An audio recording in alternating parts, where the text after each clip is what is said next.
Sebenarnya apa sejarah di sebalik adat perpatih ini? Adat perpatih saling berkait dengan adat Temenggung yang diamalkan di negeri-negeri lain di Semenanjung. Sejarahnya, adat perpatih ini diasaskan oleh Datuk Perpatih Nan Sebatang. Sementara adat Temenggung pula diasaskan oleh abang tiri beliau bernama Datuk Ketumanggungan. Mereka berdua berkongsi ibu yang sama bernama Puti Indo Jelita. Sementara ayah Datuk Perpatih ini adalah seorang penasihat diraja bernama Cati Bilang Pandai. Dan ayah Datuk Ketumanggungan pula adalah seorang raja bernama Datuk Seri Maharaja Diraja, seorang raja di kawasan Gunung Marapi, sekarang berada di Sumatera Barat sebelum kedatangan Islam di Nusantara. Oleh sebab Datuk Ketumanggungan ini keturunan diraja, maka secara tidak langsung dia menerapkan sistem aristokrat dalam pentadbirannya. Hal ini bertentangan dengan jiwa Datuk Perpatih sendiri yang mana dia berjiwa demokrasi. Maka mereka berdua berbalah sehingga pernah mencetuskan satu perselisihan dalam satu hukum,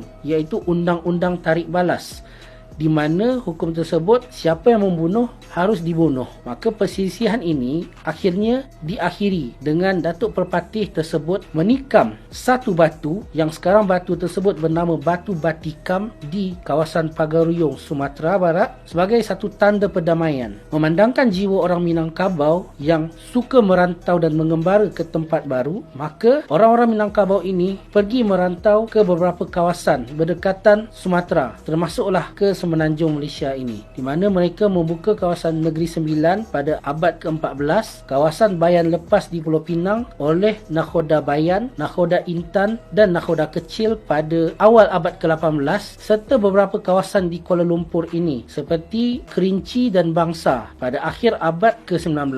Secara tidak langsung, orang Minangkabau tersebut yang datang merantau, mereka membawa budaya dan adat resam dari tempat asal mereka di Sumatera, termasuklah makanan yang kita selalu makan terutamanya semasa raya ini, iaitu rendang, di mana pada asalnya rendang tersebut dibawa oleh para perantau kerana rendang tersebut bersifat tahan lama dan boleh dimakan begitu sahaja. Mengenai suku-suku di Minangkabau ini, di Negeri Sembilan terdapat 12 suku, sementara di Sumatera Barat pada asalnya terdapat 4 suku utama sahaja, iaitu bagi yang mengamalkan kelarasan Koto Piliang atau adat Temenggung yang kita kenal di sini, mereka hanya ada 2 suku utama, iaitu suku Koto dan suku Piliang. Dan juga kepada kelarasan Bodi Caniago yang kita kenal sebagai adat Perpatih tadi, ada 2 suku utama juga, iaitu suku Bodi dan suku Caniago. Dan akhirnya keempat-empat suku ini berpecah sehingga kedatangan Islam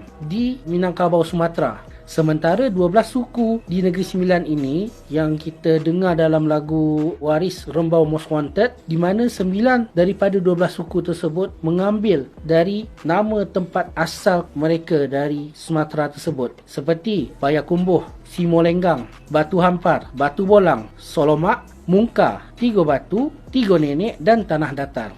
Malahan, Tanah Datar itu sendiri adalah satu negeri tempat asalnya kerajaan Pagaruyung, iaitu kerajaan terakhir di Sumatera Barat. Secara tidak langsung, pengaruh Minangkabau telah berada di Nusantara ini, bukan sahaja di Malaysia ataupun Indonesia, malahan sampai juga ke Singapura. Seperti Presiden pertama Singapura iaitu Yusof Ishak, pencipta lagu kebangsaan Singapura, Majulah Singapura, iaitu Zubir Said, kedua-duanya adalah orang Minangkabau sendiri. Dan juga yang di-Pertuan Agong pertama kita, Tuanku Abdul Rahman, mereka semua berdarah Minangkabau.